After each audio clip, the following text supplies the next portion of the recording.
प्रश्न क्रमांक 1 है, प्रत्येक प्रश्न में 4 संभावित उत्तर दिए गए हैं जिनमें एक सही है, सही उत्तर चुनकर लिखिए। यहाँ पे अ में दिया हुआ है दोनों विकर्ण बराबर होते हैं, बताना है। अब देखो यहाँ पे इसमें 4 ऑप्शन दिए हुए हैं, इन चारों ऑप्शनों में से कोई एक इसका आंसर होगा और आंसर आप तभी बता पाओगे जब इन चारों चतुर्भुजों के बारे में आपको पता होगा। तो मैं इन चारों चतुर्भुज को आपको समझाने वाला हूँ। सबसे पहले मैं समांतर चतुर्भुज को बताता हूँ। समांतर चतुर्भुज की आकृति कैसी होती है। तो पहला जो है हमारा समांतर चतुर्भुज है। तो देखो समांतर चतुर्भुज जो है वो कुछ इस प्रकार से रेखा रहता है और ये इस तरह से, चौड़ाई जो है इस तरह से और लंबाई जो है इस तरह से। ठीक है, समांतर चतुर्भुज में देखो ये दोनों समांतर जा रहा है आगे की ओर, सेम टू सेम जैसे दिखाई दे, जैसे ये जा रहा है वैसे ही ये भी है। मतलब ये झुका हुआ जा रहा है तो ये भी झुका हुआ जा रहा है, ये सीधा सीधा जा रहा है, ये भी सीधा सीधा जा रहा है, तो इसे हम कहते हैं समांतर चतुर्भुज कहते हैं। समांतर चतुर्भुज जो है, आयत भी समांतर चतुर्भुज है एक हिसाब से देखा जाए तो। ठीक है, आयत भी क्या है, समांतर चतुर्भुज है। तो समांतर चतुर्भुज की आकृति कई तरीके से होता है। आयत को भी हम समांतर चतुर्भुज कह सकते हैं और समांतर चतुर्भुज की आकृति ऐसी भी होती है। तो इसकी आकृति जो है समय समय के साथ क्या हो रहा है, बदल रहा है। देखो 2 आकृति मैंने आपको बता दिया, और कभी भी आयत की अगर आकृति बदलता है तो विकर्ण का मान भी चेंज होते रहता है, याद रखना। अगर आयत को देखा जाए, आयत के बारे में मैं आपको बाद में बताऊंगा, पहले मैं आपको इसके बारे में बताता हूँ कि इसका आंसर ये है कि नहीं, ये साबित करते हैं। ठीक है, तो देखो यहाँ पे ये वाला कोण और ये वाला कोण, ये सम्मुख कोण है, इसे सम्मुख कोण कहते हैं, और इसके लिए ये सम्मुख कोण है। इसकी ये जो वाला जो सम्मुख कोण है, अगर इसमें विकर्ण खींचा जाए तो इसका विकर्ण सबसे छोटा होगा, क्योंकि ये दोनों कोण जो है बहुत पास में है, जबकि ये वाला कोण और ये वाला कोण सबसे दूर में है, तो ये सबसे बड़ा विकर्ण होगा। मान लो इसको मैं 4 देता हूं तो ये कितना होगा, 6 होगा, इस तरह से। तो क्या 4 और 6 बराबर है? नहीं। समांतर चतुर्भुज के विकर्ण कभी भी बराबर नहीं हो सकते। नहीं होने का कारण पता चल गया क्यों नहीं हो सकता, क्योंकि ये वाला जो रेखा है इसकी आकृति कई प्रकार से है ना। एक वर्ग भी क्या है, समांतर चतुर्भुज है, याद रखना। वर्ग भी क्या रहता है, समांतर चतुर्भुज ही कहलाता है। तो कई तरीके से हम उसे जानते हैं, लेकिन ओरिजिनल जो आकृति होता है वो ये होता है समांतर चतुर्भुज का। रियल में समांतर चतुर्भुज हम इसे कहते हैं। तो इसके हिसाब से मैं आपको बता रहा हूं कि ये सबसे बड़ा क्या है, विकर्ण है, और ये छोटा विकर्ण है।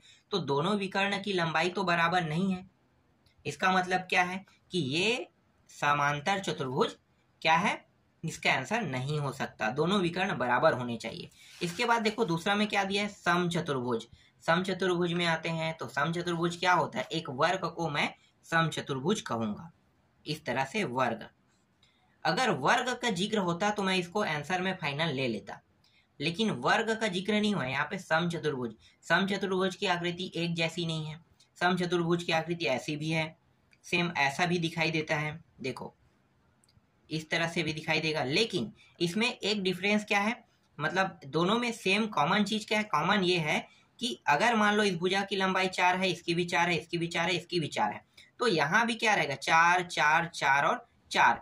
मतलब समचतुर्भुज की समचतुर्भुज अगर चतुर्भुज को देखा जाए तो सभी भुजाएं क्या होते हैं, बराबर होते हैं। तो सेम नियम लगा लो यहाँ पे। देखो ये दोनों सम्मुख कोण है, ये दोनों क्या है, पास पास में है। इसका मतलब ये कोण, ये जो वाला जो विकर्ण है ये छोटा रहेगा, और ये वाला विकर्ण क्या रहेगा, बड़ा रहेगा।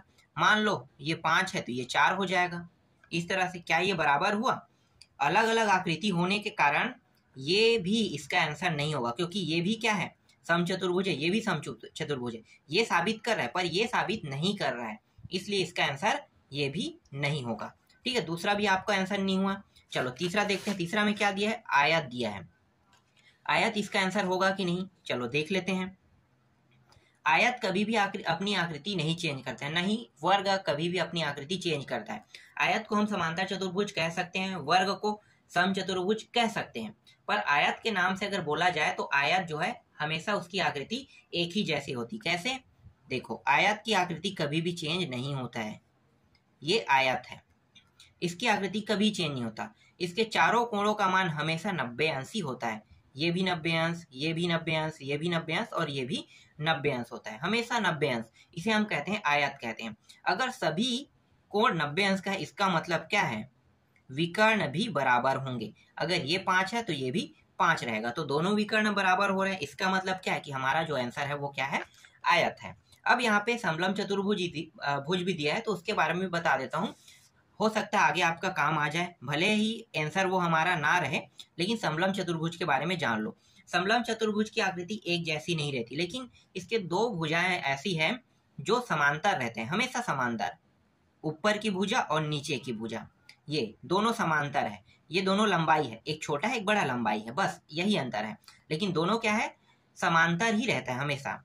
यहाँ पे ये वाला रेखा ठीक है, और ये वाला रेखा कभी भी एक जैसा जरूरी नहीं कि रहे।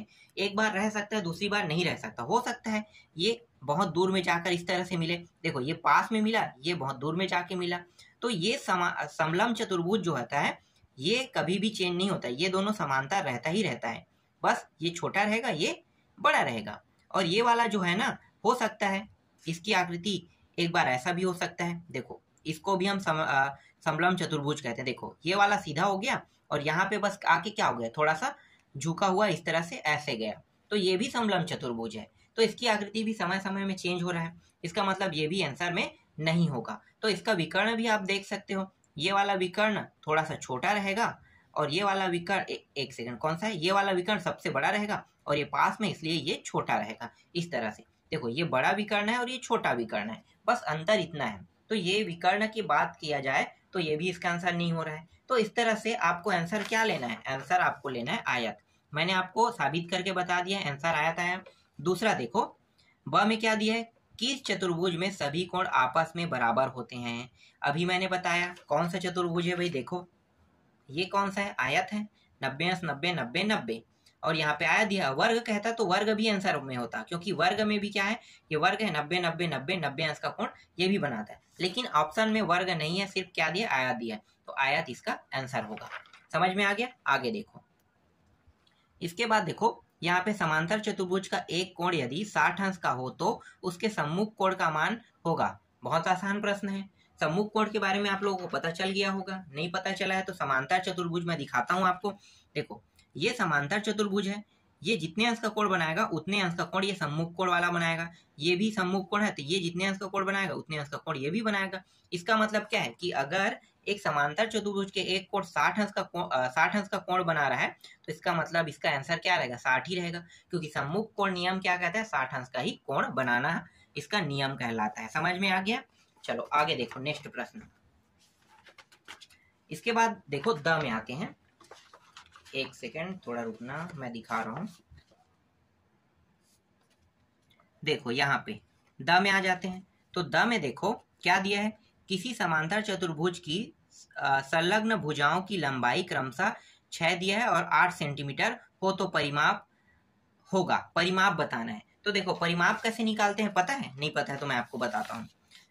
देखो परिमाप का मतलब होता है, एक खेत देखे हो, खेत में अगर जाली तार चारों ओर से लगा दिया जाए तो वो क्या कहलाएगा, वो परिमाप कहलाएगा। तो मैं यहाँ पे एक आयत बना लेता हूँ या एक खेत का निर्माण कर लेता हूँ। ये खेत है मान लो, ठीक है, और ये इस खेत में ये पूरा एरिया किससे ढका हुआ है, जाली तार से, मतलब ढका नहीं है, चारों ओर जाली तार यहाँ पे लगा हुआ है। अब जाली तार किस में लगाओगे, खेत के मेड़ में लगाओगे ना, तो खेत के मेड़ को अगर गिनोगे तो इसकी कुल लंबाई को आपको नापना है, तो कुल लंबाई को ही हम कहते हैं, क्या कहेंगे, परिमाप कहेंगे।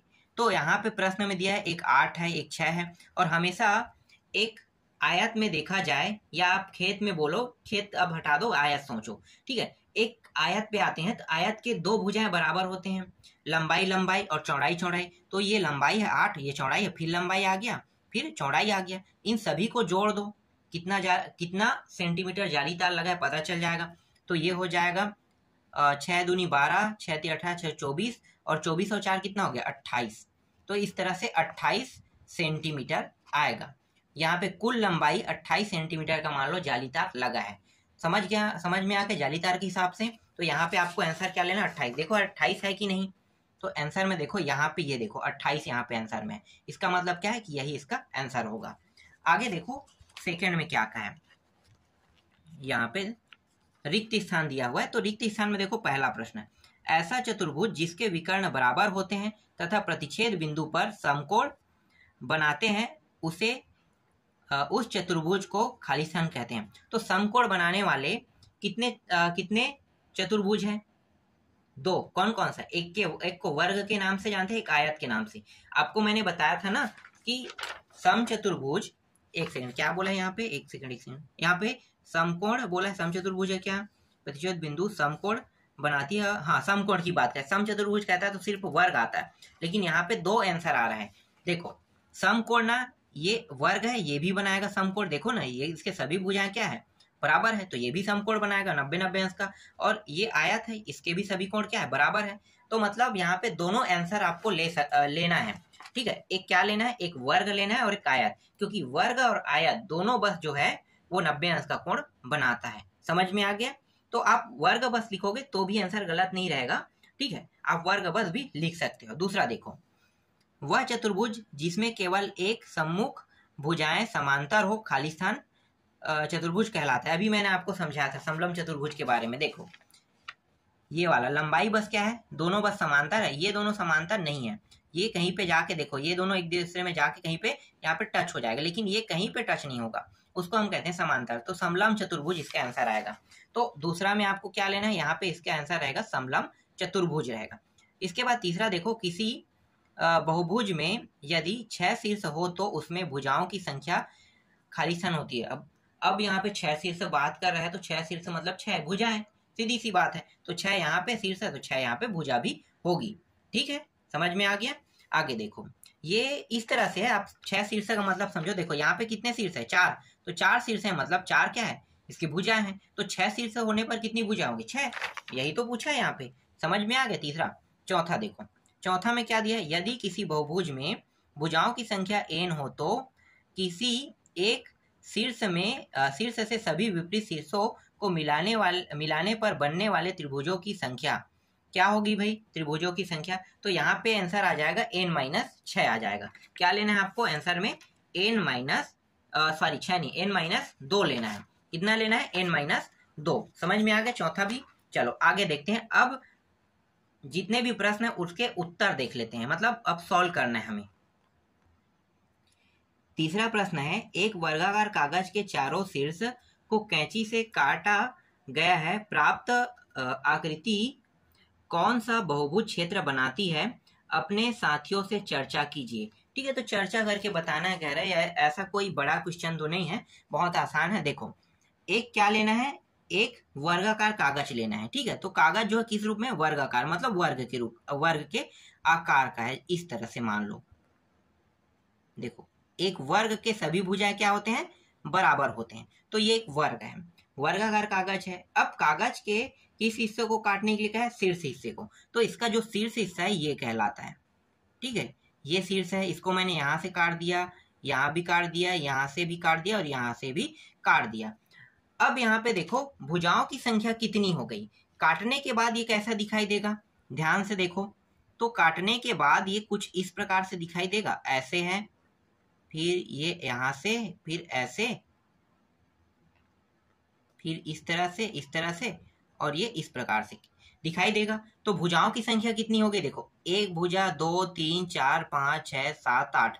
भुजाओं की संख्या कितनी हो गई, 8। और इस प्रश्न में क्या पूछा है, इस प्रश्न में पूछा है कि कौन सा बहुभुज है, पूछा है, मतलब भुजाओं की आकृति आपको बताना है। तो ये क्या है भाई, अष्टभुज है ना, 8 भुजा मतलब क्या है, अष्टभुज आकृति है। तो यहाँ पे आप लिख सकते हो अष्टभुज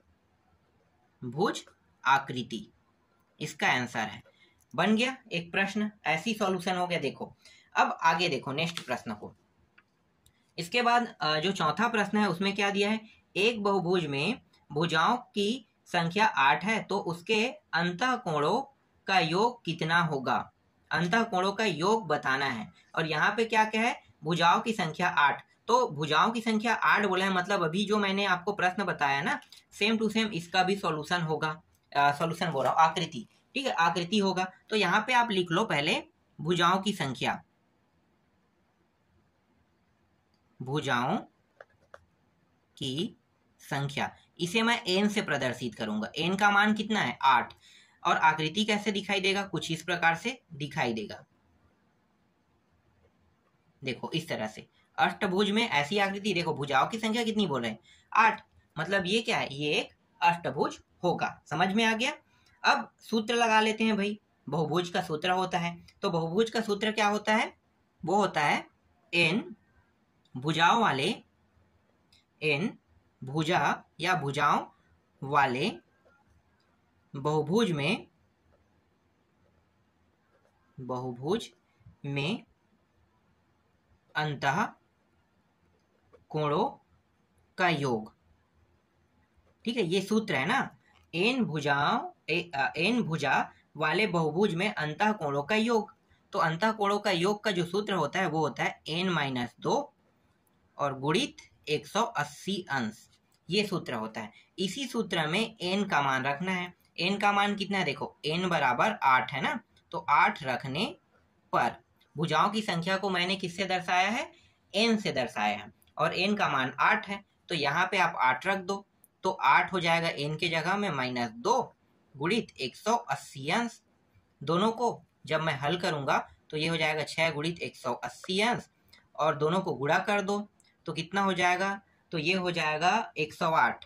ठीक है, 18 छक्के 108, तो ये हो गया 108 और पीछे में शून्य, मतलब इतना होगा। तो 1080 क्या हो गया, इसका आंसर हो गया। देखो सभी अंतः कोणों का मान कितना आ गया, 1080। इस तरह से चौथा भी कंप्लीट हो गया।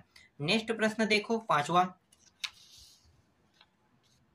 पांचवा प्रश्न में क्या दिया है, पांचवा प्रश्न है, एक समांतर चतुर्भुज का एक कोण 120 है, तो अन्य कोणों का माप ज्ञात कीजिए, मतलब अन्य कोणों के माप ज्ञात करना है। तो यहाँ पे मैं एक आकृति पहले बना लेता हूँ, और क्या क्या है, समांतर चतुर्भुज। आप लोगों को पता होगा ना समांतर चतुर्भुज की आकृति कैसे दिखाई देता है, कुछ इस प्रकार से। अधिकतर ये समांतर चतुर्भुज की आकृति अगर समांतर कहता है तो मैं हमेशा ऐसे ही बनाता हूँ, क्योंकि ये इसकी रियल आकृति है।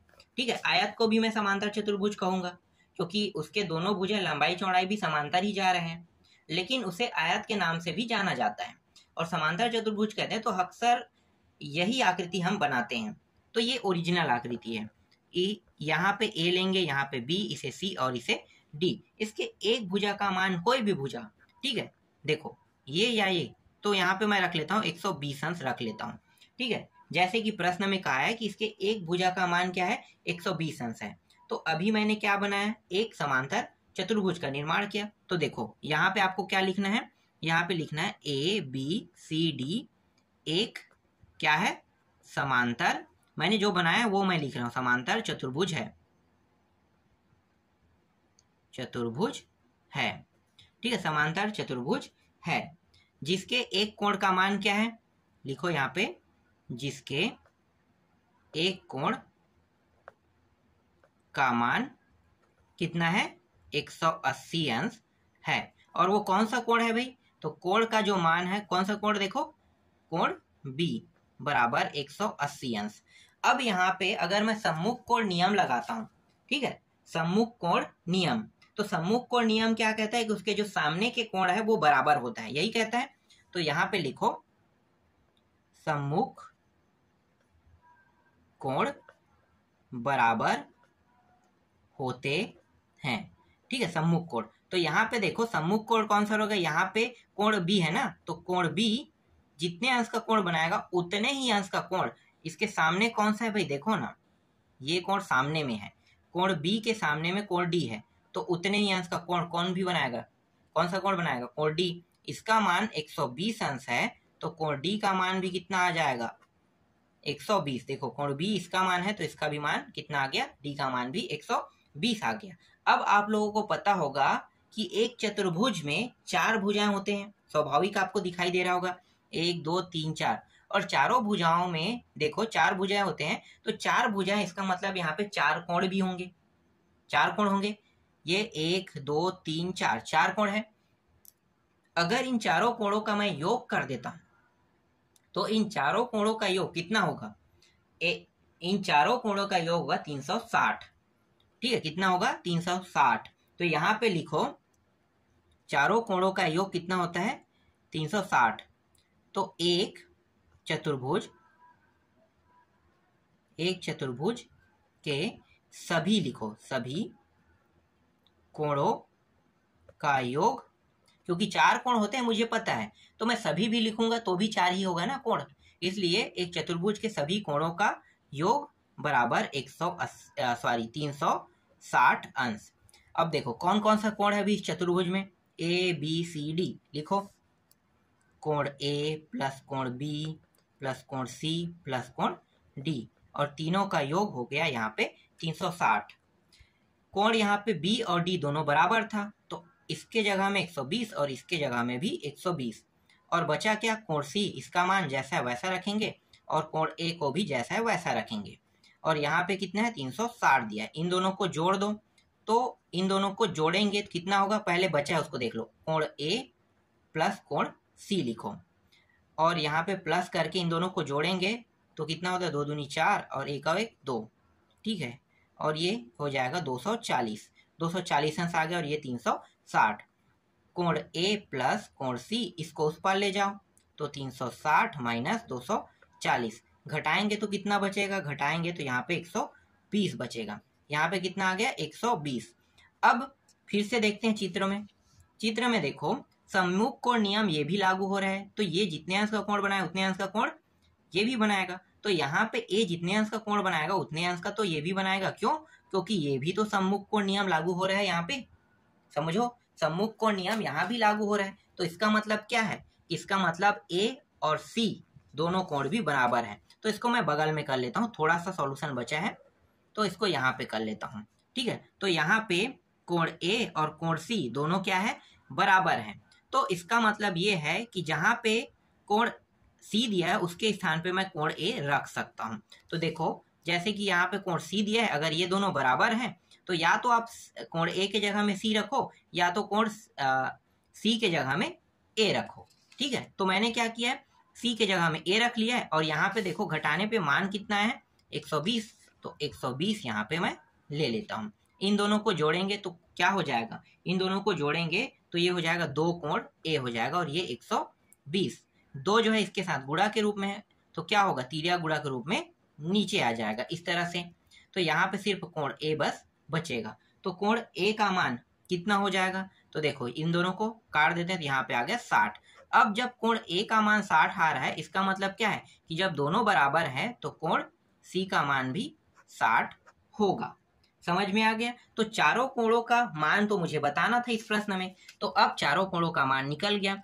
कोण ए, ठीक है, कोण ए का मान 60 है, कोण बी का मान 120 है, कोण सी का मान फिर 60 है, और कोण डी का मान 120 है, और यही सब क्या है, इसका आंसर है। तो इस तरह से 5 तक अभी मैं आपको बता रहा हूँ, बचा है उसको नेक्स्ट वीडियो में कंप्लीट करा दूंगा।